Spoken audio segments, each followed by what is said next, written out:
Welcome to On the Agenda, Steptoe's guide to state attorneys general and other enforcement, regulation, and compliance matters. From AI to smokestacks, consumer protection to financial services, data privacy to antitrust. Join Steptoe's seasoned litigators, counselors, and advisors as they deliver the critical insights and industry knowledge that government officials respect and that companies, nonprofits, and executives can use to navigate whatever legal challenges they face. Welcome to On the Agenda, Steptoe's podcast focused on the state AG world. I'm Shannen Coffin, and I am co-chair of Steptoe's Appeals and Advocacy Group. And with me from Steptoe today is Patrick Fields, a senior associate in our commercial trials and litigation practice, and for reasons that will be relevant in just one moment, a proud son of Mississippi. Hello, Patrick. How we doing? Good. And the reason that is relevant is that our guest today is Lynn Fitch, who has served as the 40th Attorney General of the great state of Mississippi since 2020, and the first woman to ever hold that position. Born and raised in Mississippi, Lynn is a double graduate of the University of Mississippi, but no one actually calls it that, right? We call it Ole Miss, having earned both a bachelor's in business administration and a JD there. And before becoming AG, Attorney General Fitch was elected as Mississippi's state treasurer twice. Prior to that, she held positions in executive agencies and was legislative counsel to the Mississippi House committees. She's also been in private practice. And as I recall, General Fitch, you started your career in the very office that you now run. Along the way, she has been named by Time magazine to its list of 100 most influential people. She's well respected by her peers, having served as on the executive committee of both the Republican Attorney Generals Association and the National Association of Attorney Generals. Attorney General Lynn Fitch, welcome to our show.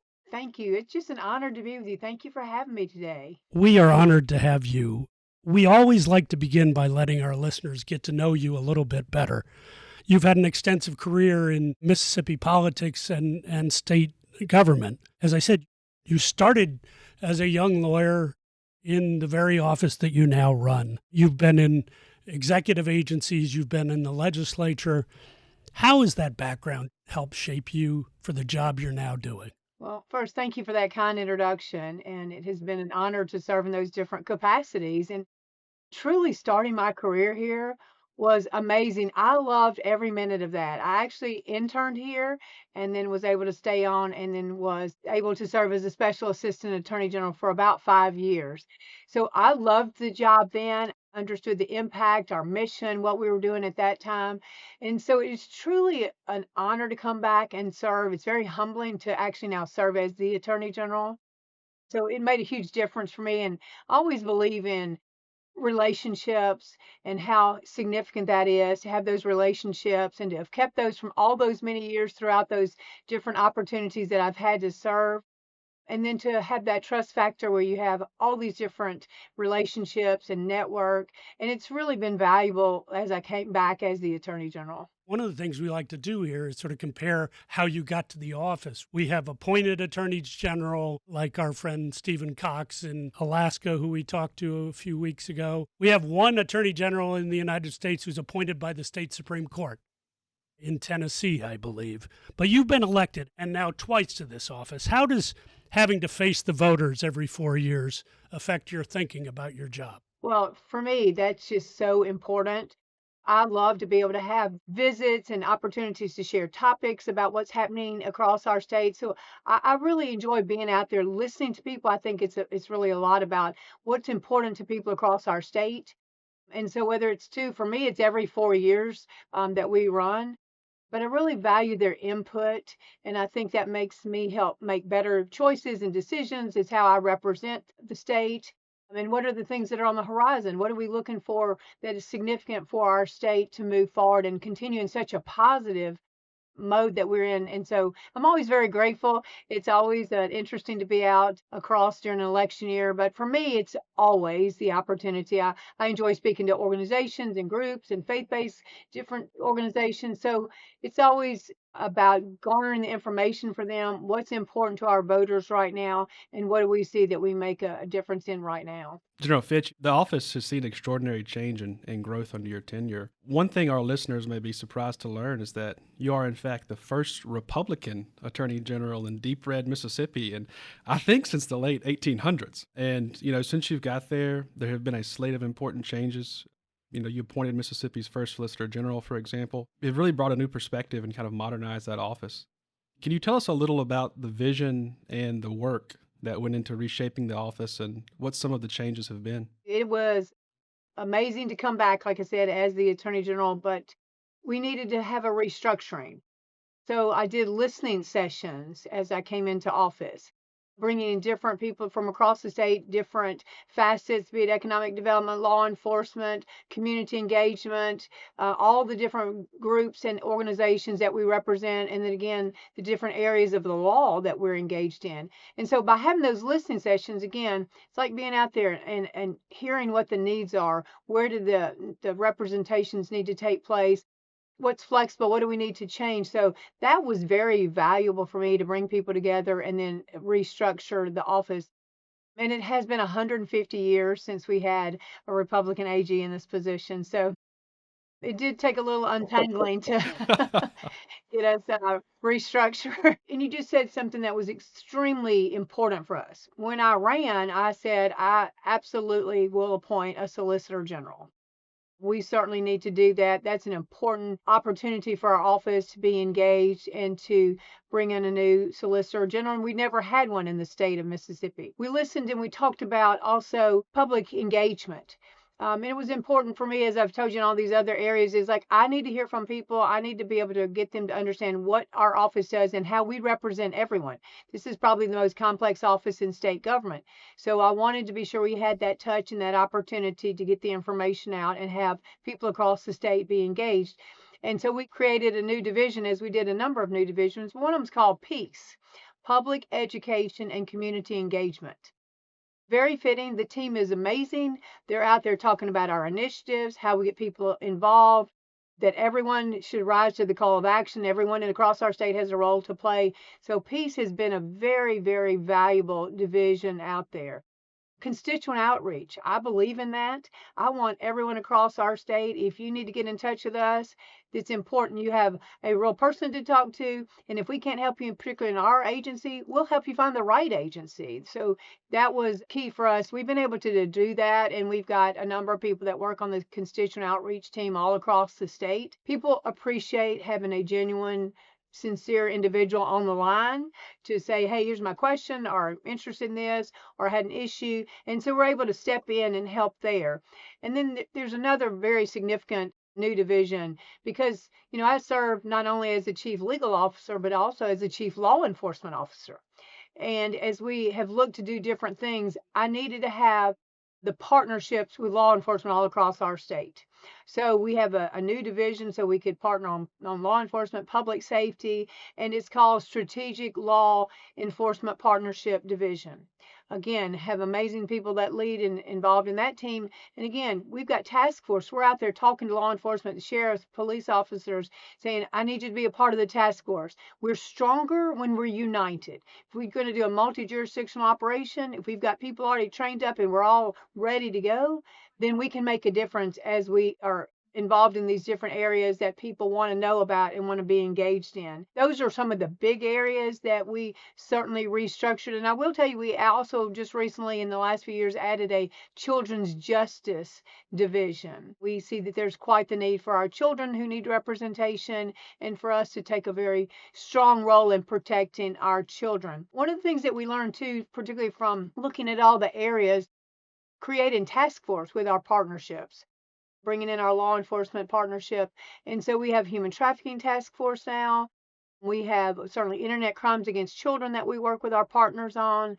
We had the fentanyl strike force task force, and then we have the cyber fraud task force. So great task force members to bring in, and they're not full-time task force, but it's about what's happening in our state. What are we all doing to address the issue? They've all been extremely successful for that very reason. Yeah, I think we're going to get into a couple of those topics and issues here shortly, but one that I'm personally very, very interested in is the SG's office. And I think Mississippi has had two, and the first one is now the Honorable Christy Johnson, federal judge in Mississippi. The second one is the current one, Scott Stewart, and he's a Stanford Law grad, clerked for Clarence Thomas on the U.S. Supreme Court. And so you talked about this a little bit, but I'm hoping you can unpack it a little more. Kind of what specifically was the impetus for creating the SG position, and how have you been able to attract talent to it? Because you guys have had tremendous success in that position specifically. Thank you. I have amazing and brilliant lawyers that are on the team who come to work every day to make a difference and change lives. But I certainly saw the need to have a solicitor general. Prior to that, the office didn't participate. We weren't mooting the other attorneys. We weren't doing peer-to-peer review analysis. We weren't looking at the briefs in totality. This office, quite honestly, was not engaged. We weren't participating in amicus briefs. We weren't out there on the issues. The first big challenge was to set a Solicitor General's position in place. And Christy Johnson was amazing. She's now the first woman on the federal bench in the Southern District. So I have great alumni from this office, and she's certainly one of them. But she came right on in, and we began to set that up. How do we moot each other? Where do we bring the lawyers in? Again, getting them to understand what the peer-to-peer analysis looked like. And she did an incredible job of making that initially happen. And when she got that nomination and got appointed, it was perfect. And she's doing an amazing job on the bench. So then that gave me the opportunity to hire again. And I truly believe God puts people at the right place, the right time, where you're supposed to be. And Scott Stewart, what a brilliant, talented Solicitor General that he is. And I will tell you, when he came on board, I always tell people, if you come to work here, it won't be dull. You won't do what you did yesterday. And you don't need to read the news because you're in the news every single day. So I had told that to Scott, and I said, I think you'll really like Mississippi. We're excited about you coming to work here. And again, it won't be dull. At that point, we did not have the Dobbs case.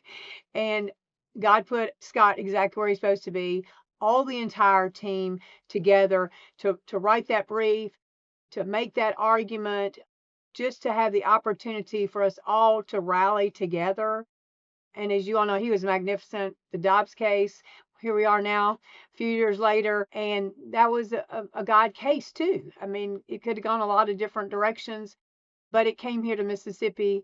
And again, having the leadership, having that SG position, we would have never been able to do this case had we not prepared and been ready. And again, all the incredible team members and the partners that this went into, it made it really special. So you mentioned Dobbs. That is a case in which your office defended Mississippi's 15-week abortion ban by successfully challenging Roe v. Wade and Pennsylvania v. Casey, which was a monumental task, and Scott Stewart argued the case in the United States Supreme Court. Look, there were other avenues for you to win that case besides trying to get Roe and Casey overturned. The Chief Justice on an island by himself would have ruled that Roe and Casey should be preserved, but somehow that a 15-week ban could be found unconstitutional. And obviously, this issue is fraught. It's fraught politically, it's fraught emotionally. There are interests, strong interests on both sides. How did you decide to make it a vehicle to challenge Roe v. Wade? It was absolutely the right thing to do. And when I first got into this office, I said, we're going to file the petition for cert. We did, of course, and you all remember it got re-enlisted about 22 times. Remember, as we all anxiously await for cases to come down on Fridays, it came out on a Monday. So we knew this was going to be an incredible case from the very beginning. You know, I think Scott put it the best. He was like, there is magic in the boldness. And that was kind of our theme all the way through. And you know, we had a lot of people who said, oh, you're just a small shop in Mississippi.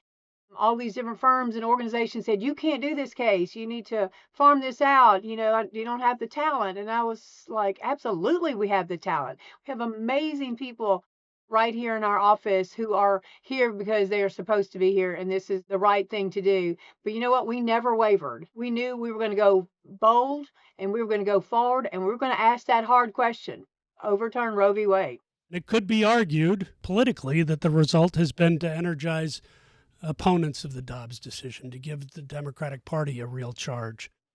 What impacts have you seen from Dobbs since it was handed down? Asking the question was absolutely the right thing to do. And when we did that, we also said throughout our entire arguments and our briefing and all of our outreach, empower women and promote life. So we never wavered from that either. We felt very strongly about you can empower women and you can promote life. And then we said, return it to the states. Give us that opportunity to do the job. We are asking for it. And in the state of Mississippi, we're ready. Again, we had done an amazing strategic plan as we went through the Dobbs case, as we prepared, as we argued. But we also had a strategic plan when it was returned to us, because that was key. Again, we said, we will do the work. You give us the opportunity and we'll be ready. And we did just that. We call it the Empowerment Project. Again, we said you can empower women and you can take care of these children. So when it came down, we were ready. And with the Empowerment Project, we have kind of a 5-pillar plan. One is to make sure that we have quality and affordable childcare. It's significant to make that accessible for those women and those children. We also said we need to make workplace flexibilities. We don't want to lose these young people, these young women out of the workforce if we don't give some opportunities for them. And we have certainly learned through COVID, we could do some of that. And we could keep these individuals in the workforce. We really have focused on enhancing child support. We think that's significant. We think that both the custodial and the non-custodial parent should be a part of the child's life. We're working on certainly enhancing our child support. We wanted to help our pregnant women, our pregnancy centers, give them opportunities, tax credits, upskill. How could we help those women? That was another pillar. And our final pillar was to fix the broken adoption and foster care system in our state. We've done that. We went to the legislature. They've been amazing. They have passed probably a dozen of the Empowerment Project bills that we asked them to go forward with. They stepped up. They understood that was our role. We had said to the Supreme Court, in Mississippi, we'll do the work. So from day one, we've had the Empowerment Project. We've gone over time and time again. They passed incredible things for us to do.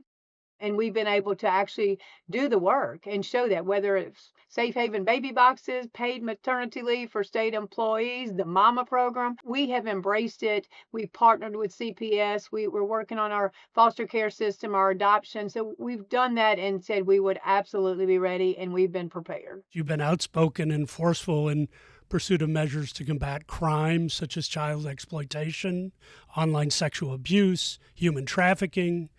Worth magazine named you to its Worthy 100 list. The honors are just hard to keep up with you, but it's because of the work you've done. Can you tell us what the sort of threats that you see as most impactful on Mississippi's children and vulnerable adults, and some of the steps your office and the state legislature has taken to address these? It's been a team effort. I have an incredible and amazing team. And again, we all come to work and say, who do we help today? How do we make a difference? How do we change someone's lives? And caring for our most vulnerable is a real cornerstone of the values that we believe in our office. And again, embracing ways to protect them, looking for ways to be proactive. Technology has been access to get to our children and to our seniors in so many ways. And it's, quickly evolving. So trying to stay ahead of it and figure out, who's coming forward, this technical social media platform, these criminals on the internet, how they are going after our seniors and our children. But let me talk about the children for just a moment. Our children are the target-rich environment. They are very vulnerable, and we're up against the best engineers, the best technical firms, the best law firms who understand this is about the money, and that's where they want to be.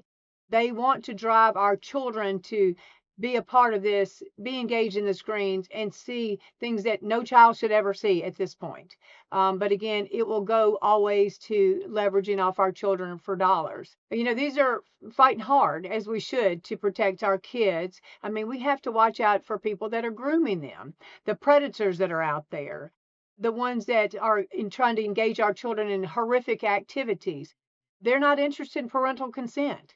They're not interested in being good corporate citizens. So for us, we would need to step in. We should have the parents always making that decision for those children. They should be checking if they're underage. And then on top of that, they need to be ready to mitigate damages if they commit harm to our children. So we have really stepped in that regard. And same thing for our seniors. Our seniors don't understand many times when they get the scams that are going on, and they're quick to go in, and AI has been a real issue when it sounds just like that grandchild calling saying send me $2,000 or $5,000. As anyone, it would tug at your heart when you hear that. And so trying to look for ways to protect them. So we're always in the market for new and best tools and resources to protect our vulnerable adults as well. Tell us on the children front. Tell us about the Walker Montgomery incident. Not everybody knows that name. I know you're very familiar with it. Tell us what happened and what it led to in Mississippi. Now, Shannen, what a tragic story. Just horrific to even think that these predators got to this young man. And we've seen it now across our country. A bright 16-year-old boy, just a great family. And at some point, he got caught up in a sextortion scheme. In sextortion, this young girl popped up on a social media and it sounded just like a girl. And hey, we had the same friends. Look, they do a lot of research on these kids. They know how to leverage them, and got him involved in a chat on Instagram. And he believed they had mutual friends, and this girl was talking to him, and it kind of went from there. And then there were some pictures, and then it's like, well, you have to give me, money, or I'm going to show this to your parents. Well, 16-year-old, I don't have that kind of money. Well, if you don't do that now, I'm going to show it to your school. I'm going to release that. And, just finally got to the point where if you don't do this, you might as well kill yourself because you have no value in your life. What a tragic situation. And this young man lost his life to sextortion. We had already launched Be Aware and Share, because again, we wanted people to understand the magnitude of what it's like out there on the webs, on these sites, all these social media platforms. And then this happened. So Walker's story really propelled into a whole different level of what we need to do as far as protecting our kids. And look, Walker's parents have been great. They've been so courageous. They're telling the story. They want people to understand that sextortion is real, and it happened to their child, and it could happen to anybody's child. And I really appreciate them coming forward and really making a difference with their story and talking about Walker and how we could protect his legacy and yet be able to save lives like that. How do you work with other AGs on that issue? It's a national issue. It's not just a Mississippi issue. I think the great thing about all of us is working together is how you make things happen. And we have a united front. And no one wants to see this happen to any child across our country. So we've been great about sharing new ideas with one another. If our laws are good here, I want to share it with other states. And they've been great about sharing their best practices. And I think we have to continue to do that. I think there's some great ideas that have passed. Florida, for example, they passed some laws about teaching the social media, understanding what's happening in their respective schools. We'll continue to look at ways we can enhance that as well. Again, it's really powerful to have that knowledge and to get the parents to understand your child is at risk. If you allow them out there and they don't have any knowledge and they are going to step right into this, we're always looking for that. And honestly, the parents are very hungry. They want that protection for their kids. They don't understand what's out there and the information that these social media, and I call them the social media cartels, are pushing to our children, because I truly think they are peddling horrific measures and information that our kids should never see. You and I met at a conference through one of Steptoe's pro bono partners, a great organization called First Liberty Institute. I know, from our discussions that the First Liberty, freedom of religion, is near and dear to your heart. What have you been doing as Attorney General to promote that liberty? Thank you. And what a great organization, too. And Yeah, to be able to share information, meet great people. And again, that's what it's all about, the relationships and knowing one another. There's a reason we call it our freedom, our first freedom, and why we need to be so protective of our freedoms.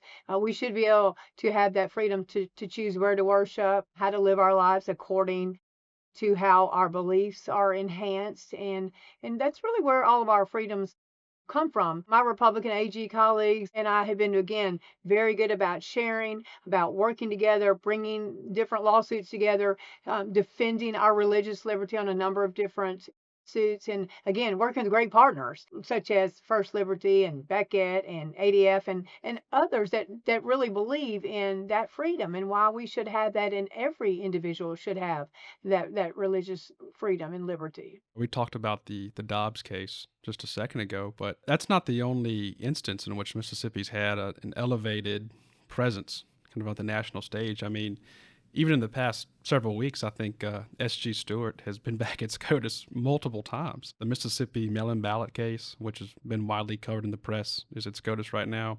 I think there's a habeas case out of Mississippi as well. It's at the court. Mississippi, just even beyond Dobbs, has had a much more seminal role. I'm curious, how do you think Mississippi now fits within the overall ecosystem of Republican-led state attorneys general? Well, I think there's been a real deliberate shift on how we can improve and again what we can do in those areas, whether it's an appellate level, whether it's creating new initiatives, sharing with one another, being engaged in these key litigation cases, like you said, because we all have a very vested interest in that. So I think collaboration is certainly key. We've seen other areas beyond the courtroom that are important to all of us. Just a couple of areas of where we see a lot of collaboration. Many of us have worked together across One Pill Can Kill initiative, again, to make that an awareness about the fentanyl and how we can save lives. What can we do that's proactive? What can we do that's preventive? Again, how can we help those who need us right now? And get people to understand that truly is a killer, that these are drug cartels peddling death to our kids. We've been doing that as collaboration. We've been out personally on a lot of college campuses, community college campuses, certainly sharing all of our information when we've been out there, how we're putting prevention kits together or first responder boxes, looking for, again, ways to be out there ahead of this issue. So it's been nice to be able to share that with the other AGs and vice versa when we're doing things together. Same thing with trafficking. We see that human trafficking is certainly an issue for every state, and that was the knowledge base. And then what would we all do together? Well, we work so well together. If we see some human trafficking coming across our state into a different state, we're absolutely having our teams working together. But that's a lot of outreach to get people to understand human trafficking is out there, and we have to work as the law enforcement officers, but we also have to work at it from the legal side. And then we have those victims. We need to help them become survivors. Nobody asked to be in a human trafficking situation. So that's been very strong felt on, again, here's what I do on my team. Here's what I can share with you. And again, garnering that same information from them. And I think most importantly, people, can't really believe it's going on. But now in our state, we understand and we are very strong. We're going after the predators. We're out there getting the community involved and getting information to us. But that's all a collaboration, and it works very well as we have our partners in different states that are also working on the same issue. How does that collaboration start? I mean, does someone from your office just call the AG in Texas or another state? And once those conversations get going, how do you arrive at what role is Mississippi going to play in this particular issue? How do y'all make those decisions together? I think it goes back to the relationships. We are there to help each other, and we will share, hey, this is working really well. And hey, if you'd like to start one of these, my team will be glad to come over there and train. We'll show you what we've been doing. And then vice versa. We're always gathering information from each other. And that's really significant. So there are no silos. I mean, we can't make progress if we don't work with one another. And so many of these areas affect everybody. Anytime that we can be out there leading and helping and assisting, we're glad to. And if there's something that another state has that we're interested in, they're always so gracious about giving us that same information. Talking about Scott, I mean, he's really now the dean of our solicitor general status. He's now leading the delegation as the senior solicitor general. But again, even from that vantage point, what he does, reaching out to all the other solicitor generals, again, collaborating, looking at the amicus briefs.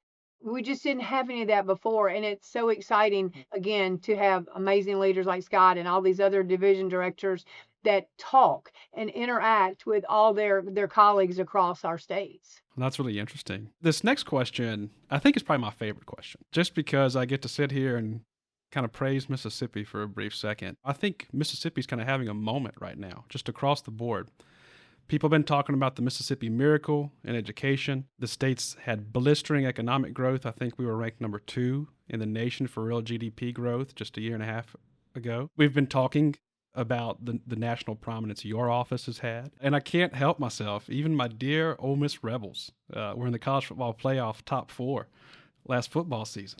So everything seems to be just clicking right now for the state. Kind of against that backdrop, how do you think about the role of the Attorney General in working alongside other parts of state government to help maintain this momentum and keep it going? Well, that's an excellent point. And I think in our office, it's been very seen that we are a partner. We represent all the state agencies, boards, and commissions.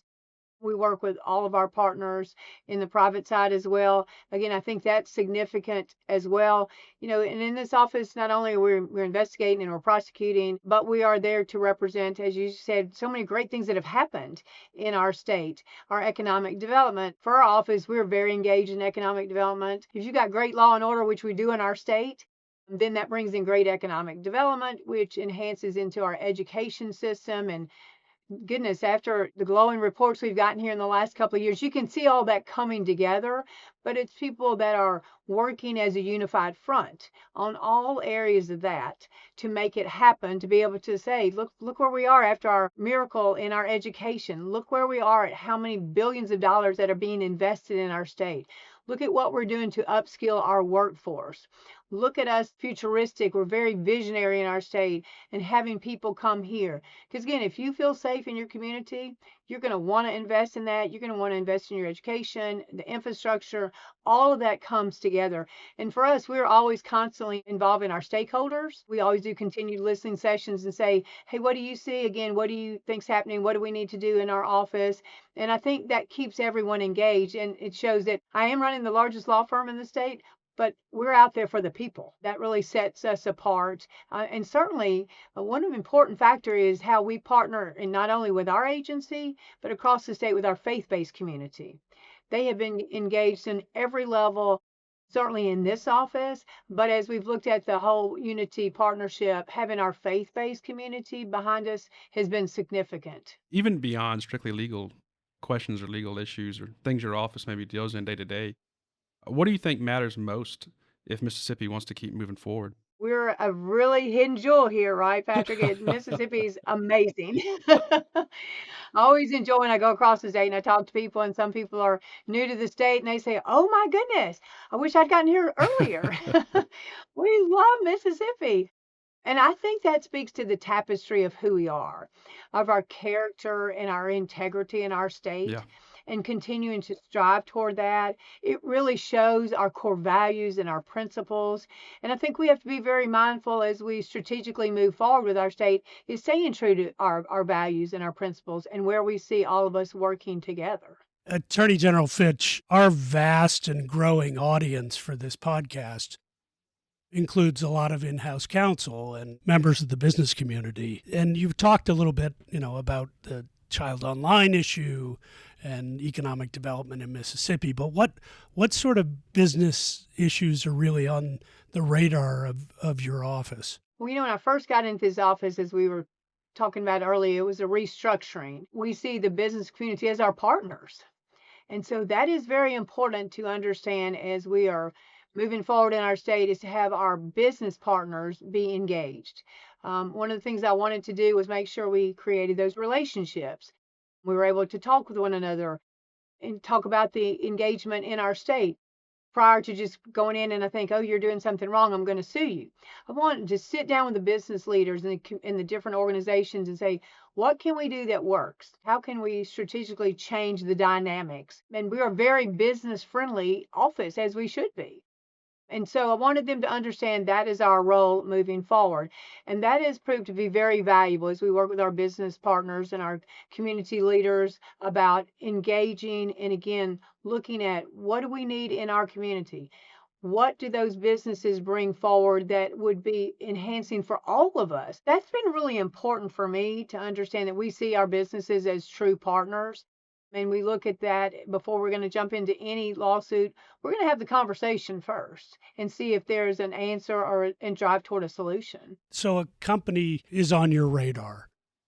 I guess that could happen in a couple ways. It could happen by a company bringing something to your attention, or it could happen, just some investigation has led to them. What do they expect when they go to the Attorney General's office? What should they expect? Well, you're going to get an honest conversation with us. We're going to talk about what are the issues. We're going to talk about how to resolve those issues. And if we can't find the answer, then certainly our next move will be to go into court. But I like to give these businesses an opportunity to come forward. Sometimes they don't even understand where the issue is. What's the act that needs to be rectified? So for us to be able to sit down and chat with them, go through it, be very honest about the conversation has made a huge difference. We've been able to resolve a lot of cases like that. We do get a lot of tips. We get issues that come up and about that we need to address, and not every one of them will work it out. And then we do move forward. If you're a bad corporate actor here, and again, I'm a very pro-business, but if you're a bad corporate actor in our state, know that I will come after you if you're committing harm to people in the state of Mississippi. The USDOJ put out a statement about an investigative policy statement recently. It was like a flow chart, and everything flowed from self-reporting.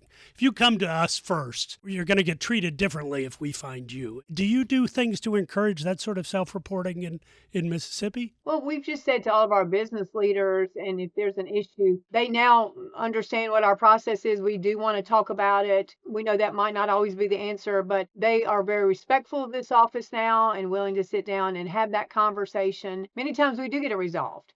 But then there are other times we don't, and we really have to say, this is not going to work, and you're going to see us in court. If they are harming Mississippians, and as we've said, whether it's social media, whether it's other issues, we'll certainly be out there being protective. We've got a number of cases on right now that not only going to affect the state of Mississippi, but they'll affect our country because I believe that they should be good corporate citizens. If you're taking advantage of the people in the state of Mississippi, know that we're going to step up. We're going to be very protective of our rural hospitals, of our independent pharmacies. I don't mind taking on big tech and big pharma if they are harming people in the state of Mississippi. And, insulin is a big one for me. I don't believe that we should be allowing the big insulin manufacturers to leverage off of people who have to have insulin to live. And so we'll continue there because that's the right thing to do. And it always goes back, I'm going to be protective, and that's the right thing to do. And about 13% of Mississippians are dependent on insulin. That's an example of where we certainly can't work it out, but now we've got 20-something other states that are working with us because it is certainly the right thing to do in each one of our respective states. We really appreciate your taking your time with us, Attorney General Lynn Fitch of Mississippi. Good luck. Thank you, Shannen. Thank you, Patrick. Thank you for having me today. I appreciate you both and all the work that you do. Thank you. Thank you. Thanks for listening to On the Agenda from Steptoe. Subscribe in your favorite podcast app so you don't miss future episodes. To learn more about Steptoe, visit steptoe.com. When the stakes are high, experience matters.